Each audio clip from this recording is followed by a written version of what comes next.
Today, for my trip around the world-famous and astounding American national parks, I'm bringing your attention to another, less famous place that nonetheless played a role in the shaping of the country. This time, it's Fort Scott in Kansas, just over the border from Missouri and not too far, in prairie terms, from the Oklahoma border down to the south.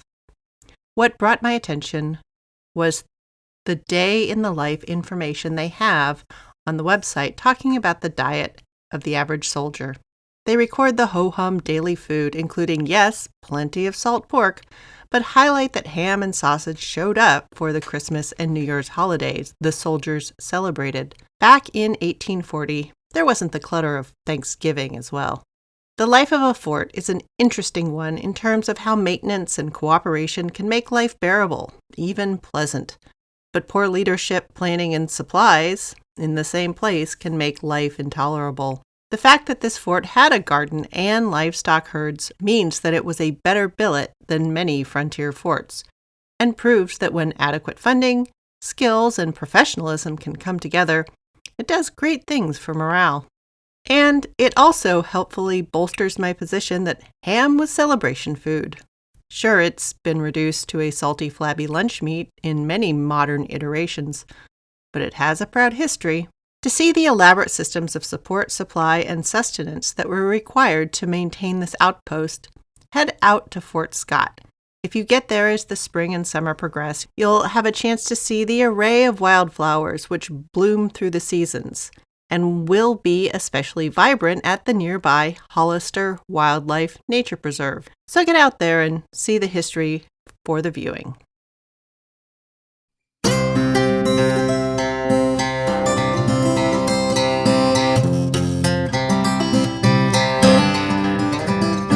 Episode 140, Tasty Preserved Pork, Early 19th Century Ham and Sausage, plus Scrapple.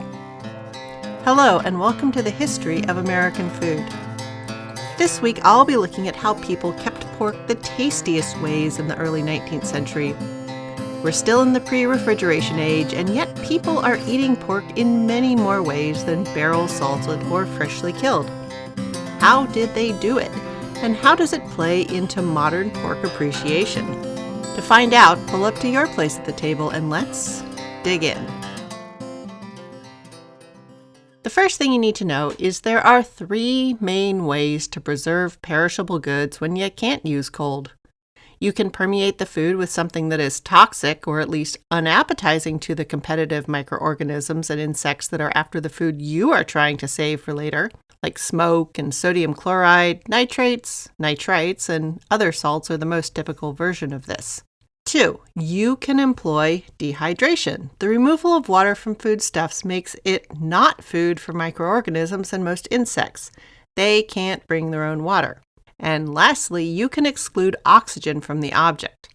This is the way placing things in water preserves them. Think bog butter, or the modern technique of keeping things in a high nitrogen environment like apple tombs or vacuum sealing, or sealing the food in fat.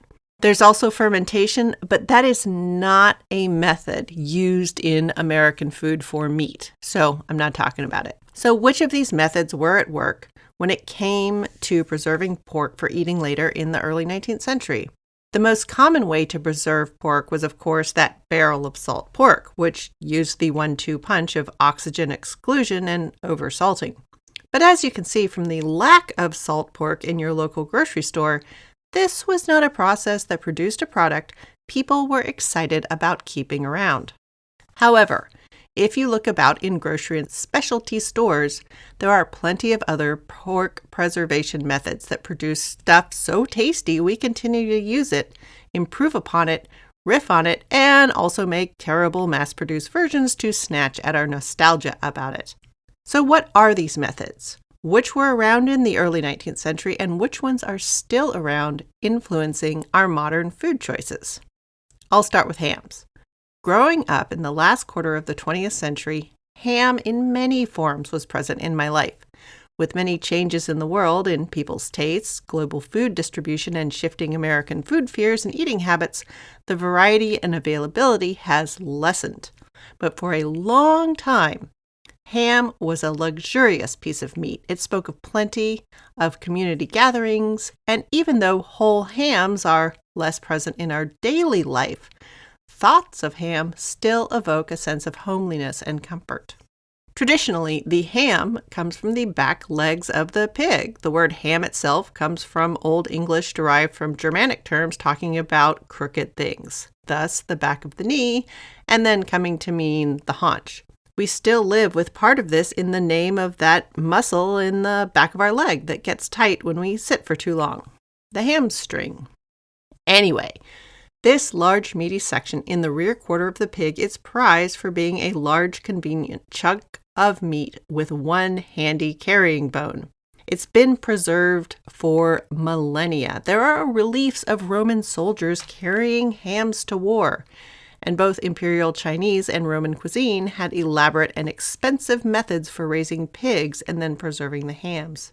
This prime piece of pig would be no less treasured in early America. Sure, sometimes it ended up passing through the powdering tub and into the salt pork barrel, but as often as made sense, it was set aside for special treatment. The English mode of ham preparation was generally well known and followed in much of the young country. It was largely a wet method. The hams were hung in a cool place for, quote, as long as they would bear, unquote, that is, to drain some liquid but not go off. This could be a few days, easily, since the pigs were killed in cold weather, and few insects were around. A recipe of this time from Maria Eliza Rundell's new system of domestic cookery, formed upon the principles of economy and adapted for the use of private families, had the following instructions. It began with the ham rubbed with sugar to help it drain a bit more liquid, and then placed in a pickle made of a combination of 2 gallons of water with 2 pounds each of coarse sugar and bay salt, along with 2.5 pounds of common salt and a 1/2 pound of saltpeter. We know this in modern times as potassium nitrate. The ham would lie in the pickle for 2 to 3 weeks, depending on its size, and be smoked for a range of 6 hours to a week, depending on the regimen. This produced a wet, easy to cut and cook ham. It also meant that this ham would need to be consumed relatively quickly. These wet pickle hams would come to be known as city hams. Because they were soaked in a liquid bath that could be generally kept cool, city hams could be produced most of the year. To make hams last longer, there were 2 ways to go: more smoke or more drying. In either case, salting would need to be more direct, a salt rub. Instead of a pickling soak, the salt rub allowed more liquid to be drawn out of the meat. And while smoking was predictable, somewhat controllable, and important in places that were too moist for good aging, the most desirable hams were literally hung up to dry, and maybe get a little moldy. These were and continue to be country hams. As pig farming became its own industry rather than just a backyard venture, specialty hams began to develop. The best known and longest lasting version was the tradition that developed around the Virginia meat processing community of Smithfield. Named Smithfield after the livestock market that grew up outside the walls of medieval London, the American Smithfield ham would develop into a particular product of global renown. The first thing that made these hams unique was the way the pigs themselves were treated. Pigs were kept specifically to make these hams, and either finished and then later exclusively fed on peanuts. This nut, a native of South America, like the tomato, took the long way to North America, being picked up by the Spanish, zigging east and getting enthusiastically adopted by West Africans that had a similar ground nut crop that was more finicky and less productive, and then zagging back across to North America as a food supply for the African prisoners being brought to work the cash crops of America. These ground nuts, or goober peas, later to be known as peanuts, were fed to Virginia hogs destined to become Virginia hams. The peanut fats and proteins would give the Virginia hogs a noticeable flavor, much the way the acorn-fed piggies of Spain are currently world famous. The second part of what made the country or Virginia or Smithfield hams different is that instead of being subjected to the wet salt pickle, they were rubbed with a cure of sugar and a combination of salts. And then they were hung up to dry for a long time. They were time-consuming, they were extremely seasonal, and they became so prized even Queen Victoria I would request them by name. So how did they take the back legs of these specially peanut-fed piggies and turn them into a gourmet's delight? The principle of osmosis was leveraged for quite a bit of magic. First, that cure of sugar. Some salts and probably some spices were applied to the outside. Not to the skin, but to a trimmed protective fat covering. Then, just as with the city ham, there's a waiting period as the cure worked its way into the ham. It took quite a bit longer than the wet cure because the salt had to be dissolved in the fluids of the ham rather than already being in solution. The dry cure penetrates at a rate of about an inch or 2.5 centimeters for every 7 days. So if a ham at its thickest point, outside into the bone at the center, is 6 inches or 15 centimeters thick, it would need 6 weeks to cure. Once the cure was in, the principle of osmosis continued as equilibrium within the ham happens. The salt cure redistributes, and this would happen over a period of a few more weeks. The saltier outside would equalize with the less salty interior. And this would all go on in the spring when the temperature was warmer and it would allow for more fluid migration. The end result would be approximately equal salt and water levels all throughout the ham. And this works because the cells of the ham, like all cells, are little bubbles made up of semi-permeable membranes. Little stuff like water molecules and salt ions can move in and out, but not big stuff like enzymes and other proteins unless they have a special gate. Anytime you have a semi-permeable membrane, and cells are the master of this, water and ions like sodium and chloride will trade back and forth to always go to the place where there is less of it. The pre-refrigeration seasonal elements continue. Once the springtime salt shift happened, where the hams lost about 18% of their weight, mostly in water loss, and absorbed and redistributed enough salt to be 4% salt, they could officially qualify as a country ham. The important thing about this was that it made them quite resistant to rot. They might still be subject to invasion by insects and their larvae, but for the most part, microorganisms were boxed out. And now it was time for the real country part to happen, the dripping and the drying out. This was known as the summer sweat. Moisture from the ham would continue to slowly migrate out, and the dehydration plus the presence of naturally present enzymes would begin to degrade and denature the proteins in the ham. See, much of what gives proteins their functional shapes and thus flavors is how they fold up. It goes largely according to the charged portions of the amino acid chains that make them up. But as the hams age, more and more of the muscle protein's original shapes degrade, and some of the amino acids get free. And the shapes can change due to the invasion of the charged salt ions, the reduction of water. Water molecules are often part of what helps a protein hold its shape. But a big part of the protein alteration was the work of the enzymes already present in the pork itself. The action of these 3 elements, the salt, the water, and the enzymes, combine to change the pork proteins and, as a result, give country hams their unique taste. And from there, it's a waiting game. How much flavor change do you crave? Now, the surface of these hams, since it was the wettest part where all the fluids were seeping out, would often grow a skin of non-harmful molds. Many a connoisseur felt this coat on the ham sock, the cloth holding the ham, was important, since it showed the ham had been properly aged.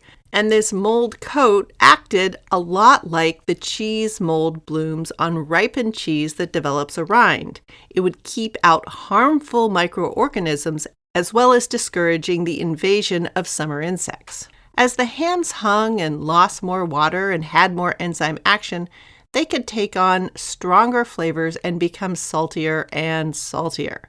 To that end, these country hams are eaten in thin slices and used as flavor enhancers for other dishes, while wet-cured hams might be used as main courses. Today, the country hams are more of a regional dish, and the American Smithfield country ham has been discontinued as of 2024.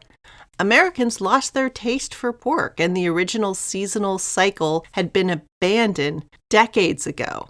Smithfield ham also stopped requiring the peanut feeding for optimal flavor and stopped the use of the particular breed of pig because over time the goal became quantity rather than preserving the slow ways that created a unique, treasured flavor. Small-scale country ham producers still exist, but the original with the longest pedigree made decisions to expand production in ways that caused it to lose its unique character. It unspecialed itself right out of existence. But the wet or city ham and the dry or country ham were two ways of preserving pork that have continued in American tradition. The desire to pair ham with sweet flavors is present with the sugar cure, and the honey-baked ham is still a perennial favorite. Another process that lived on was the making of bacon. In its original incarnation, bacon making had more to do with the process than it did with a particular part of the pig. All modern American bacon comes from the belly of pigs, thus the pork belly of old stock market terminology. But originally, lots of parts of the pig were considered bacon, thus terms like back bacon and streaky bacon. The bacon term meant that the salt-cured meat was then heavily smoked. While hams, both wet and dry, are often smoked a bit, it was for a few hours or days. Bacon was often smoked longer. Some bacon would even be kept in a fireplace nook where the smoke would run over it to keep the bugs and such out. The oversmoked meat would often have a bitter flavor, but it would be safe from competition. In the larger spaces the new farms of America had, a dedicated smokehouse would be where smoking processes could happen, and the results were often far better as smokers were particular about using hardwood only. It got to the point where many specialized by using only hickory or only oak or something else. Smoke houses could be shed-sized or look more like a large cabinet, but permanent shelves and racks could be installed. And the larger smoke houses often had an active smoking portion, and then the rest would be sort of used as storage. The generally smoky environment would be inhospitable for the types of critters that would want to get at the pork. Bolstering the evidence that there were a variety of types of bacon are the recipes of the era which specify whether it was calling for bacon generally or for fat bacon in particular. The smoking aspect in American preserved pork became such a general feature that even now it's almost impossible to find cured fatty pork that isn't smoked. In America, we have to look for things like Italian pancetta or French petit salé. Other versions exist in Chinese, Filipino, and Spanish cultures, but they are usually highly spiced. They don't have the porky, forward taste that was typical for the American 19th century version. In modern America, if you want to sample unsmoked, non-ham, preserved pork, you need to go to a specialty shop or know someone with a family member who puts in the time. But whatever form you get, it is pound for pound much more expensive than smoked bacon, since it generally is produced in facilities that don't have the same economies of scale. Flavor aside, part of the reason bacon or smoked salt pork pushed out the plain type is that it added one more layer of protection. High salt content, low water content, and a smoke cloud. All of these things made it harder for insects and microorganisms to gain a foothold and start munching away.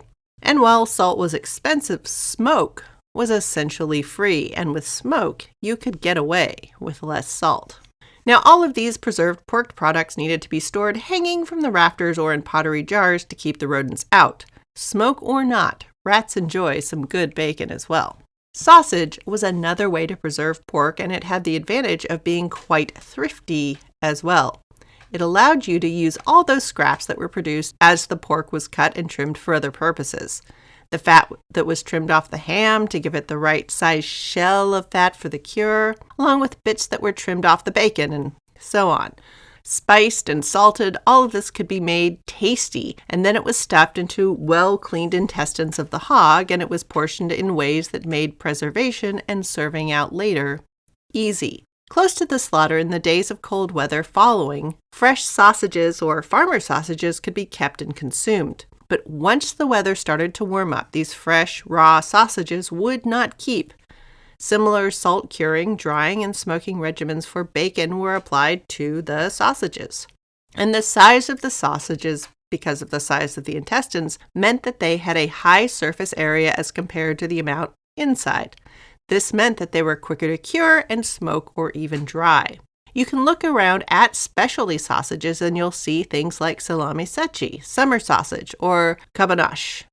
And the Polish and Czech heritage of the Texas Hill Country means that smoked dried sausage continues as an industry there to this day. And while the garlic of the old country lingers, the chilies of America are very present, as are modern spice mixes. Sausages now and sausages then were always the fastest of all pork foods once they were made. All of these dried, salty, shelf-stable sausages are relatives of those packets of sliced hard salami you sometimes see unrefrigerated in the grocery store next to other pizza fixins. Granted, they have the boost of extra preservatives on top of the traditional salt, saltpeter, sugar, and smoke, but they hail from the same tradition. Drain it, evaporate as much water as you can, add in a bunch of salt, and that will keep out the bad competition. Now, there have long been adages about the ugliness of sausage making, but that is a product of the upcoming industrial pig processing in large slaughterhouses. Sausages of the early 19th century were still seen as just as wholesome as the rest of the pork products. While sausages are made of meat and fat and sometimes blood from all over the pig, in the early 19th century, when most pig slaughter and processing was done on the scale of tens of pigs, and definitely when done on the home scale, sausages were thrifty but never gross. It was the moving of sausage operations to the back end of the large-scale slaughter operations starting in the middle of the century that turned sausages into the dangerous, somewhat poisonous, untrustworthy trash repositories they became. Sausages of the early 19th century and before were more carefully made and seen not as a way to squeeze more profit out of a pig. Rather, they were one tool in the fight to keep food for the hungry spring, when many things were not yet grown or were spoiled from a winter of storing. They were also often packed with herbs and spices since they contained high amounts of salt and so were typically doled out in small amounts. A little bit needed to go a long way in the flavor department. Oh, and the texture of the sausages in this age would also be somewhat unfamiliar to us. We are largely used to a mechanically produced fine grind of meat, but sausages have been around just about as long as agriculture. In ancient Assyria, where the roots of modern agriculture are to be found, they weren't just inventing bread, they were also keeping, breeding, working, and harvesting domesticated livestock. They have recorded recipes for lamb sausages using the intestines of sheep as casings. But these early versions would have been stuffed with hand-chopped meat. And while it's possible to hand-chop meat to the fine, springy texture we recognize today, it was more common for the meat to be in pieces the size of grains of rice or larger, like peas. There are modern French-style sausages that still retain that texture. The meat grinder we now associate with sausages wasn't even invented until the early 19th century in Germany by one Karl Drais, a civil servant in what we know as Germany, but was definitely Prussia at the time. The man definitely had a knack for repurposing the wheel, as he's also seen as the father of the bicycle. And that machine, as well as the meat grinder, will both make quite a mark in America by the second half of the century. Okay, so we have liberally covered the salt and dehydration and smoke methods of pork preservation, and how despite America's early reputation as a flavorless wasteland, it turns out that when forced to choose what to preserve, even America went with more flavor not less, as plain salt pork largely disappeared, but smoked bacon and seasoned sausage were what we chose to preserve. Oh yeah, and there's one more nugget of flavor on the fringes that wildly seems to be making a resurgence in modern American food, and that is Scrapple. This American adaptation of the German dish Panaus was that thrifty way to use up all the very last little bits. Panaus more or less means family meal, the pan for the house. Sort of whatever's unsellable. I mean, nothing fancy, everybody. The origins of the word scrapple are one of those things, like much of food lore, that seems largely lost to time and word-of-mouth obscurity. But there is a sense or a feeling that it may relate to being a product that allowed farmers to make use of every last scrap. Anyway, while sausage is a mixture of fat and meats, scrapple is typically the chopped up offals, the kidney, heart, liver, lungs, along with the scrappy meat from the heads and trotters, especially since the heads and trotters are used to make the broth that holds the scrapple together. Oh yeah, and in modern scrapple, nobody uses the lungs, or nobody should use the lungs due to tuberculosis dangers. The tougher textures of these organs means that scrapple won't hang together without help. And in its original Panaus incarnation, buckwheat was the binding grain, but the scrapple version switched in cornmeal. And it was common for scrapple to incorporate typical sausage spices like sage and savory, as well as some occasional pepper.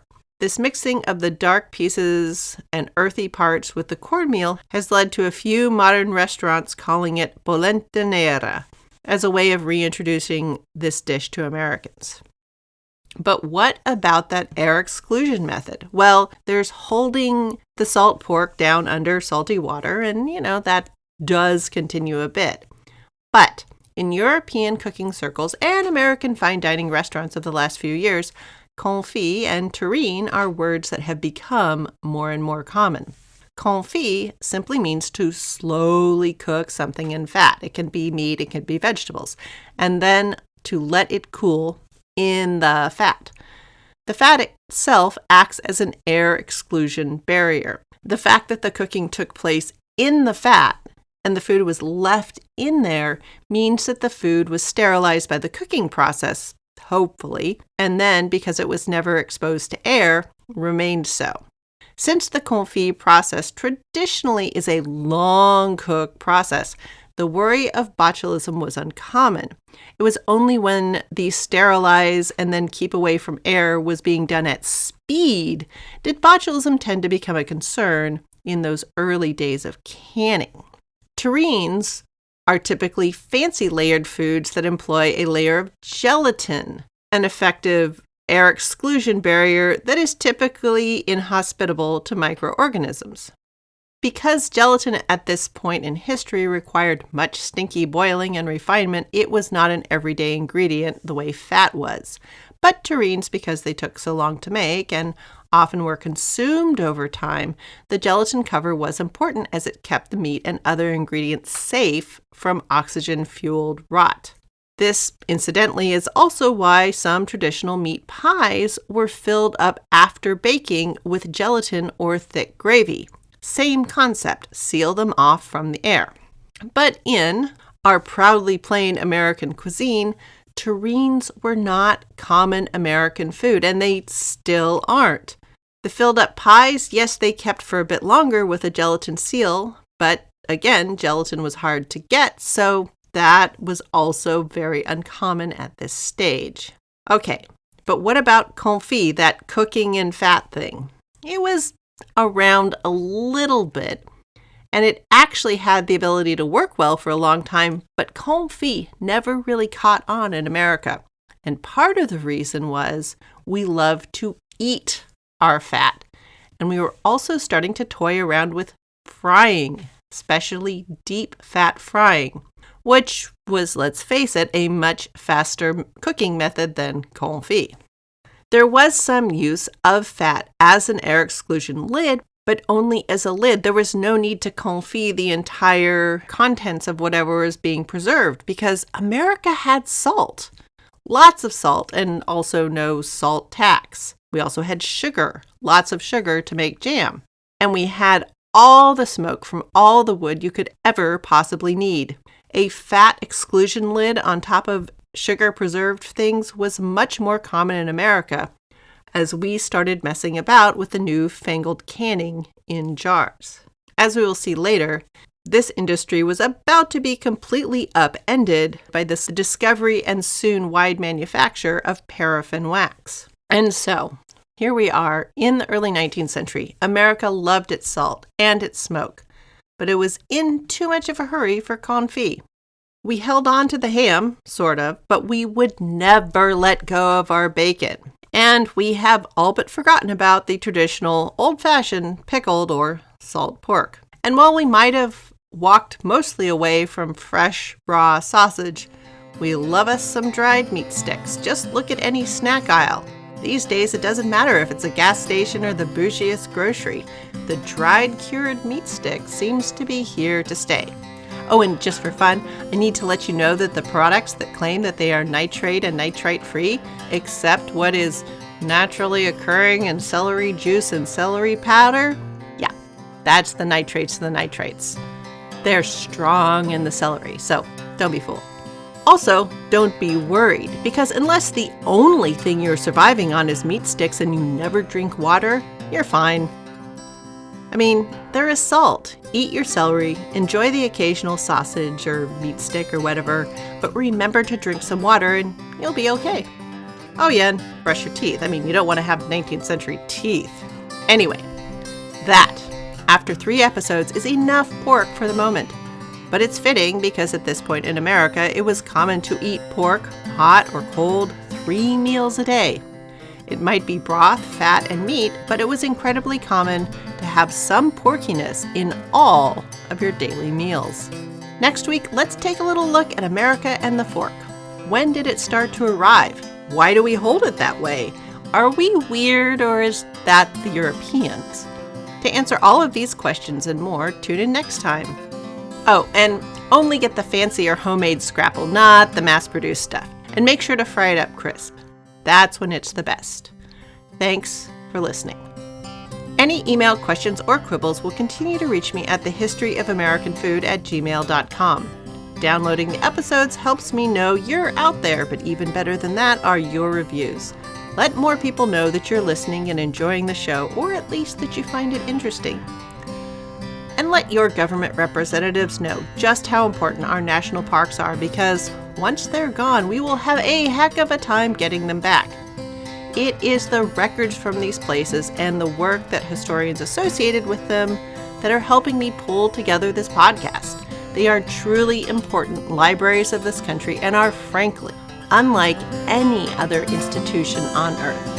Music for this podcast is Fingerlympics by Dr. Turtle, and you can find me on Threads, Insta, and elsewhere as @THOA Food, and all this information is available in the show description.